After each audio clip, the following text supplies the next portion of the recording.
Bueno, muchas gracias. Quiero agradecer especialmente a la Asociación Colombiana de Mastología por la invitación, a la Fundación Santa Fe de Bogotá, a los participantes del evento. El tema que nos converge en esta tarde para mí es el de adenopatías postvacunación contra COVID-19.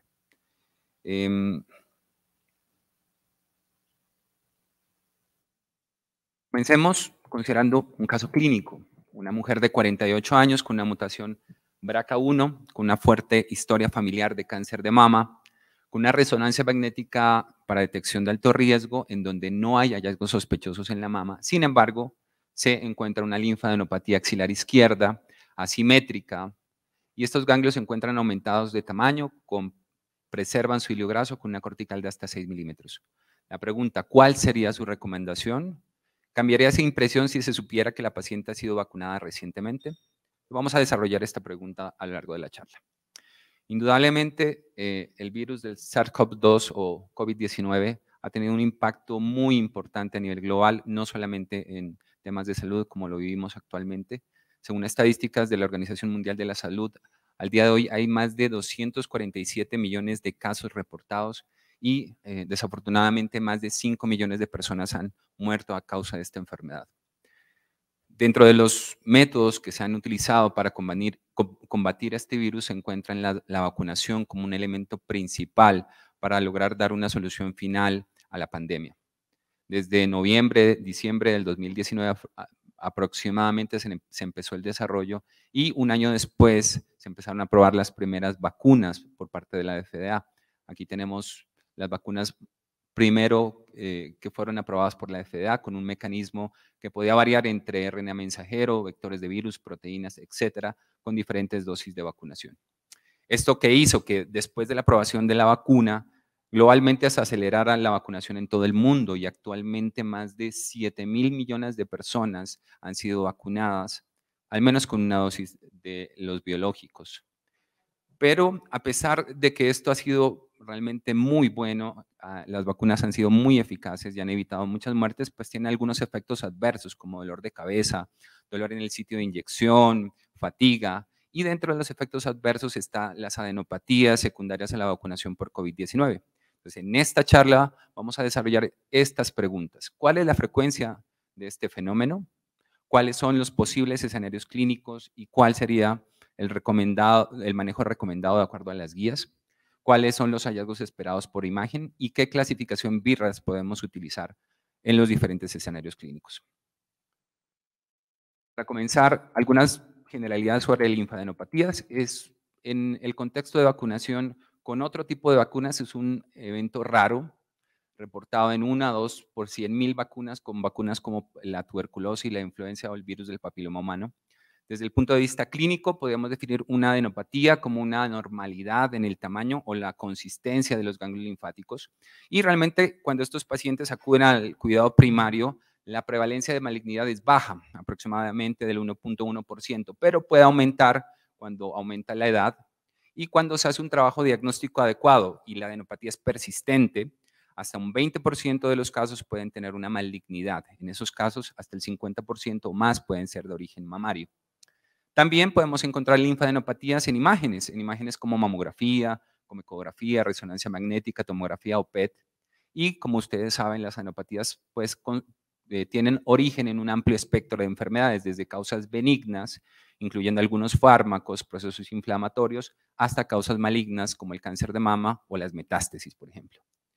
Pero ¿qué pasa con las vacunas? Miremos los ensayos clínicos de aprobación de estas vacunas. El primero, el de Pfizer, más de 21.000 vacunas aplicadas a los pacientes.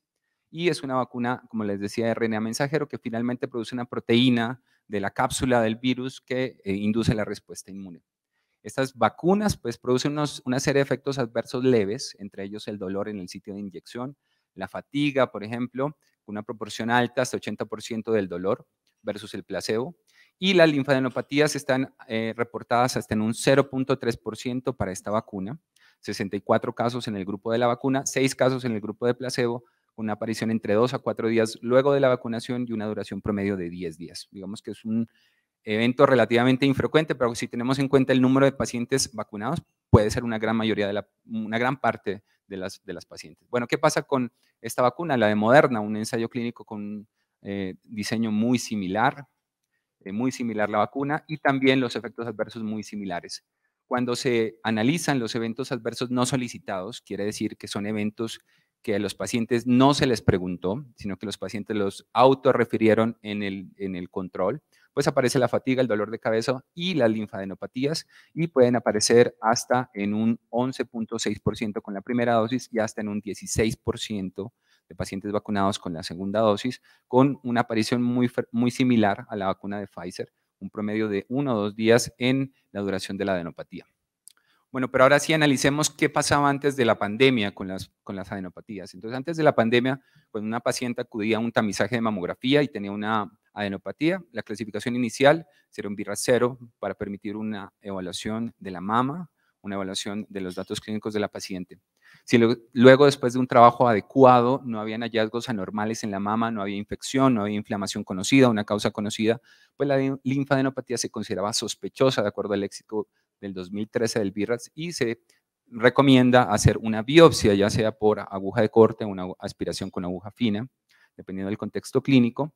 Y el otro lado, si no hay hallazgos anormales en la mama y hay una causa conocida, un proceso inflamatorio, artritis reumatoidea, linfoma, etcétera, pues se puede considerar una linfadenopatía como benigna, con una clasificación BIRAS 2. Esto es el escenario pre-COVID. Ahora sí, en el COVID, en la pandemia, ¿qué ha pasado? Pues que las linfadenopatías unilaterales es un efecto secundario común de las vacunas que evocan una respuesta inmune sólida y que los ensayos clínicos solamente reportan linfadenopatías como hallazgos no solicitados, o sea, a los pacientes no se les preguntó, ellos refirieron que sentían el dolor por la vacunación en la axila. Eso da que hay una subestimación probablemente de las linfadenopatías subclínicas y quizás más por las detectadas por imágenes.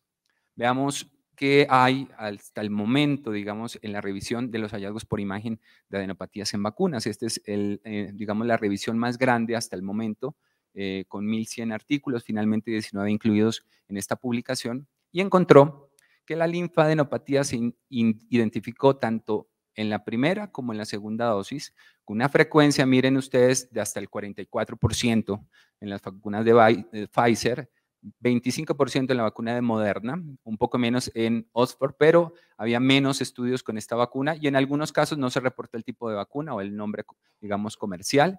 Estas adenopatías, la mediana de presentación 12 días de la primera dosis, 5 días de la segunda dosis. La mayoría de las adenopatías ocurrieron en el primer mes, hasta el 97%, y permanecieron incluso 5 o 6 semanas después de la vacunación, incluso en 2 casos más allá de este tiempo. Quiere decir que puede haber pacientes con adenopatías que persistan más de 6 semanas. Bueno, esto es importante para el manejo. ¿Qué vamos a encontrar por imágenes? Entonces, lo primero es los hallazgos por ultrasonido, digamos que es el método de elección para evaluar la axila y los ganglios. Encontramos pues lo que conocemos, engrosamiento de la cortical focal o difuso con un rango de 3 a 7 milímetros, pérdida del hilio graso, un patrón de cogenicidad heterogénea que a veces es reportado como adenopatías necróticas, ausencia o aumento en el flujo vascular y un patrón duro o suave por elastografía, es decir, tiene parámetros que se solapan con las características de adenopatías malignas. Para recordar, una adenopatía normal es aquella que morfológicamente es ovalada, que tiene unos contornos circunscritos con una cortical delgada hipoecoica menor a 3 milímetros y una región central hiperecogénica. Y de aquí para acá pues encontramos todo lo que puede ser una linfadenopatía. Puede ser aquella que tenga un engrosamiento excéntrico o focal de la cortical o un engrosamiento difuso. Puede ser aquella que tenga una disminución importante del hilio graso o definitivamente una pérdida del hilio graso con una morfología redondeada, o una adenopatía que tenga alteración en su contorno. Pero cuando encontramos esta adenopatía que tiene una alteración en el contorno, probablemente estamos ante un signo de una extensión extranodal. No es un signo típico de una adenopatía postvacunación. Entonces, cuando se encuentra este tipo de adenopatías, lo recomendado sería hacer una biopsia.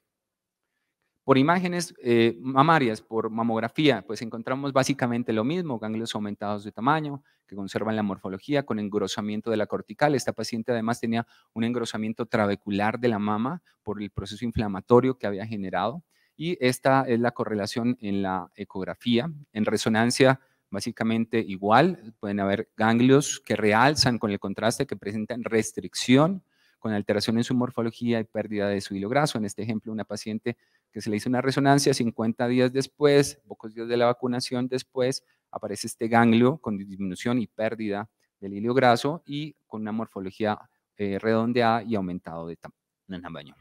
En tomografía, pues vamos a encontrar cosas similares. En tomografía, un hallazgo que es importante es que a veces hay trabeculación de la grasa alrededor del ganglio que indica un proceso inflamatorio. Esta es su correlación con ecografía. Y en PET lo que vamos a encontrar pues va a ser un aumento de la captación por el proceso inflamatorio de estos ganglios, aumento en la captación del sitio de la inyección, que es un hallazgo importante o clave, digamos, a la hora de poder quizás diferenciar esto. Y los rangos de estas adenopatías fueron de hasta 30 milímetros en su eje corto, con ejes, en su eje largo, con ejes cortos de hasta 15 milímetros y un grosor de la cortical de hasta 8 milímetros. Un caso clínico, un paciente con una adenopatía por una metástasis de melanoma, lleva quimioterapia y luego se hace un control de PET. Desaparece la adenopatía de la afección maligna y aparece una captación en el sitio de colocación de la vacuna y ganglios hipermetabólicos en el mediastino y en la axila con trabeculación, con engrosamiento y alteración de la grasa que rodea este ganglio. Ahora sí, vamos al manejo. Hasta el momento hay 4 guías principales en la literatura sobre el manejo de adenopatías post-vacunación. Está, digamos, las recomendaciones del SBI, de la Sociedad de Imagen Norteamericana, las recomendaciones de la Sociedad Europea de Imagen Mamaria, está el grupo multidisciplinar, en donde están grupos muy importantes oncológicos de Estados Unidos, como el MD Anderson, el Instituto Dana-Farber, el Memorial Sloan Kettering Center, y está esta publicación del Massachusetts General Hospital y la Universidad de Harvard en el Journal del Colegio Americano de Radiología. Entonces vamos a resumir el manejo, qué es los puntos en común y qué es los puntos en los que se diferencian estas guías. También está, por supuesto, las recomendaciones de la Asociación Colombiana de Radiología que se alinean con las recomendaciones del SBI. Puntos en común de estas guías. Primero, que debemos tener los datos de la vacunación contra COVID-19, tanto en imágenes mamarias como en el seguimiento de pacientes oncológicos. Digamos que en todas las imágenes deberíamos tener estos datos, tanto el estado de vacunación, la fecha de cada dosis y el sitio de aplicación. Segundo, cuando sea posible y no retrase indebidamente la atención, debería considerarse hacerse el tamizaje o antes de la primera dosis de vacuna o 4 a 12 semanas después de la última dosis. Algunos grupos están a favor de esto, otros dicen no retrasemos ni el tamizaje ni retrasemos la vacunación. Entonces, esta es como una recomendación que está en controversia. Algo muy importante, en pacientes con cáncer de mama, pacientes con reciente diagnóstico, los estudios de estadificación no deben tener ningún retardo, teniendo en cuenta la vacunación, deben hacerse sin retardo, teniendo en cuenta los falsos positivos que pueda haber, pero en estos pacientes el retardo puede alterar el pronóstico y eso puede ser más importante que los falsos positivos de la vacunación. Otra cosa importante, en pacientes con diagnóstico de cáncer de mama con historia de cáncer de mama, la vacunación debe ser administrada en el lado contralateral a el sitio de la neoplasia. En algunos grupos mencionan que el muslo, pero otros grupos dicen en el muslo puede disminuir la eficacia de la vacuna, por lo que se recomienda hacerlo en el deltoides contralateral. Y el manejo, pues hay diferentes pautas de manejo dependiendo de los grupos. Algunos grupos dicen evaluar como benigno o normal, sin seguimiento o con seguimiento clínico, imágenes inmediatas, seguimiento a intervalo hasta documentar la resolución o biopsia. Entonces vamos a mirar de qué depende. Entonces el manejo va a depender básicamente de las características del paciente, de la historia personal de cáncer de mama y el contexto clínico en el que nos encontremos. Vamos las recomendaciones del SBI, recomiendan cuando hay una linfadenopatía axilar unilateral al lado de la vacunación en los exámenes de tamizaje, una evaluación BI-RAT 0 para permitir una evaluación del seno. Cuando, después de un trabajo diagnóstico apropiado, es decir, se ha evaluado el seno y esta linfadenopatía esté 4 semanas posteriores a la vacunación, se puede considerar un seguimiento en 4 a 12 semanas después de la segunda dosis de vacuna, es decir, se daría un BI-RAT 3. Y si la adenopatía persiste después de este seguimiento, considere la posibilidad de una biopsia para excluir una neoplasia, un carcinoma oculto o una metástasis de otro origen. vamos a ver la guía de la USOBI, de las imágenes, del Grupo Europeo de Imágenes Mamarias, y este grupo europeo, digamos, que profundiza un poquito y ve otros escenarios clínicos. Y clasifica los pacientes como asintomáticos, sintomáticos, aquellos que tengan historia de cáncer de mama y los que no tengan historia de cáncer de mama. Entonces vamos a desarrollarlo. Pacientes asintomáticos, sin antecedentes de cáncer de mama, sin hallazgos sospechosos en imágenes de mama, la linfadenopatía axilar dentro de 12 semanas de la vacunación puede clasificarse como un hallazgo benigno con un BRAF2 y puede realizarse un seguimiento clínico. Y en caso de aparición de síntomas en ese seguimiento clínico, o en caso de preocupación por los médicos tratantes, considerar una ecografía de axila. Pacientes asintomáticos. Otro tipo de pacientes, pacientes sintomáticos, es decir, una adenopatía dolorosa, grande, pacientes sin antecedentes de cáncer de mama y sin hallazgos sospechosos en las imágenes, dar una categoría BRAF3 como un hallazgo probablemente benigno y hacer un seguimiento en 12 semanas después de la última dosis. Si el paciente persiste con la sospecha luego de esa dosis, seguir las recomendaciones del escenario pre-COVID que había comentado. En pacientes sin antecedentes de cáncer de mama, con la linfadenopatía, pero hallazgos sospechosos en la mama, digamos que la pauta de manejo la dan estos hallazgos sospechosos y podría ser un BRAF 4 o 5, dependiendo del tipo de lesión que se encuentre. Pacientes con antecedentes personales de cáncer de mama, ya estamos hablando en pacientes oncológicos con linfadenopatía después de la vacunación, debe interpretarse esta vacunación dependiendo del tiempo transcurrido desde la vacunación y el riesgo metastásico ganglionar. Es decir, esta evaluación debe tener en cuenta la probabilidad pretest de que esta linfadenopatía sea de origen maligna.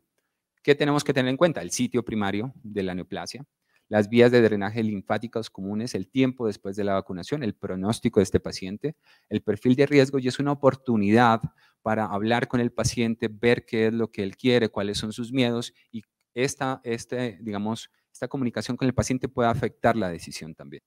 Entonces, digamos que hay dos grupos de pacientes. Los pacientes de bajo riesgo metastásico. En estos pacientes que están en vigilancia de cáncer, el cáncer está controlado, está en remisión, y cuando la linfadenopatía es muy probablemente debido a vacunación, 12 semanas después de la vacunación, el manejo puede ser cauteloso y se puede definir caso por caso. Ellos recomiendan que en pacientes con cáncer de mama, cáncer de cabeza y cuello, melanoma de extremidades o linfoma, se puede realizar seguimiento con imágenes con retraso de al menos 12 semanas para documentar la resolución con una categoría BRAF3. Y en pacientes de alto riesgo metastásico, pues se debe considerar realizar biopsia cuando esa biopsia cambie el manejo o cuando sea un elemento clave para el manejo oportuno de estos pacientes. Y casos complejos, pacientes con cáncer de mama bilateral, vacunaciones realizadas en diferentes lados, pues se pueden discutir en las juntas multidisciplinarias para dar un tratamiento individualizado. Este grupo, que es el grupo que publicó sus datos en el Journal del Colegio Americano de Radiología, nos dice, divide a los pacientes como asintomáticos, igualmente, asintomáticos, sintomáticos y pacientes que están en peri o pretratamiento. Digamos que es lo mismo, los pacientes sintomáticos, asintomáticos, en pacientes peritratamiento de cáncer de mama, lo que dicen es que la adenopatía unilateral, a donde se realizó la vacunación, queda a criterio de los médicos tratantes si realizar biopsia, imágenes o seguimiento clínico. Y este grupo, que es el grupo multidisciplinario del MD Anderson, el Instituto Dana-Farber, como les había mencionado, lo que menciona es que cuando hay una linfadenopatía que es clínicamente evidente, ellos lo que dicen es considere realizar la evaluación por imágenes 6 semanas después de una evaluación clínica, es decir, esperar que el paciente pueda mejorar espontáneamente y si no mejora, realizar una ecografía. En pacientes en donde la adenopatía es debido probablemente a vacunación, tener una estrategia de manejo expectante. ¿Y en qué pacientes hacer seguimiento? Pues aquellos que tengan algún riesgo, como pacientes que estén en vigilancia de cáncer o pacientes de alto riesgo, como los que les había mencionado. Y considerar hacer biopsia cuando el paciente requiera una atención oportuna, cuando sea un dato importante para la evaluación de estos pacientes.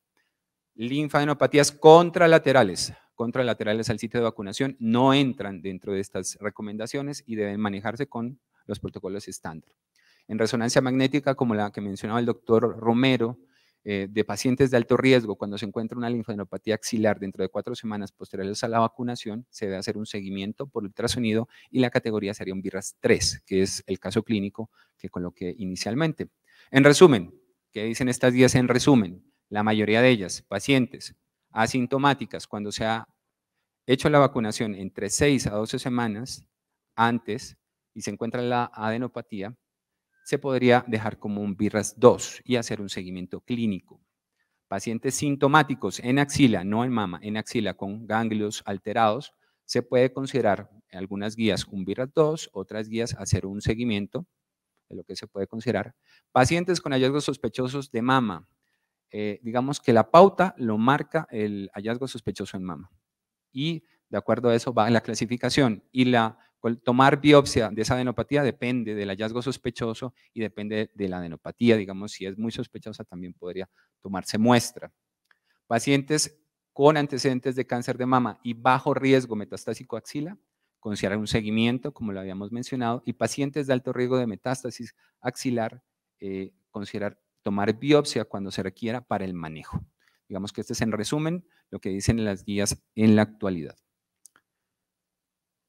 Mensajes para llevar a casa. Primero, que este fenómeno es frecuente, hasta un 16% de los pacientes, y vemos que hay una gran proporción de pacientes con vacunación, que en la mayoría de los entornos clínicos estas linfadenopatías se consideran benignas y se recomienda un manejo conservador, y que lo que estamos haciendo es muy importante. La mayoría de las guías recomiendan concientizar acerca de este escenario clínico, de este fenómeno, para poder brindar una atención informada a los pacientes, para hacer una atención eficaz, sin reducción en la vacunación y sin reducción en imágenes preventivas, porque eso puede llevar a retardos en el diagnóstico. Tenemos desafíos importantes como, por ejemplo, la aparición de nuevas variantes, nuevos esquemas de vacunas, revacunaciones. Entonces es muy importante seguir investigando, tener prácticas estándar y de pronto adaptar estas guías a sus grupos de trabajo. Muchas gracias.